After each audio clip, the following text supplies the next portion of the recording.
อาหารเฮลตี้แต่แอบทำลายไตหนึ่ง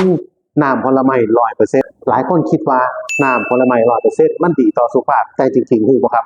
น้ำตาลโคตรสูงเลยซึ่งเวลาเขากินเข้าไปครับมันจะเฮ็ดให้ไตเขาครับทำงานหนักสองพวกอาหารที่มีโปรตีนสูงเช่นอกไก่เวย์โปรตีนหลายคนคิดว่ามันดีต่อกล้ามเนื้อครับแต่ถ้าเขากินหลายๆไตมันจะเฮ็ดงานหนักเฮ็ดให้ไตเนี่ยกรองของเสียบ่ดีครับสามกล้วยและอะโวคาโดหลายคนคิดว่าเฮ้ยมันเฮลตี้นะกล้วยและอะโวคาโดแต่จริงๆครับในกล้วยและอะโวคาโดนี่มันมีโพแทสเซียมสูงซึ่งมันจะเฮ็ดให้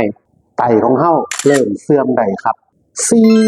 อาหารคลีนรสจืดหลายคนบอกว่ามันอาจจะบ่มีผงชูรสแต่จริงๆครับมันมีโซเดียมสูงซึ่งโซเดียมพวกนี้ครับจะเฮ็ดให้ไตเฮาทำงานหนัก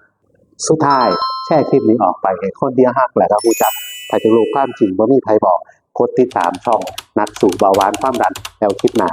สิมาบอกความจริง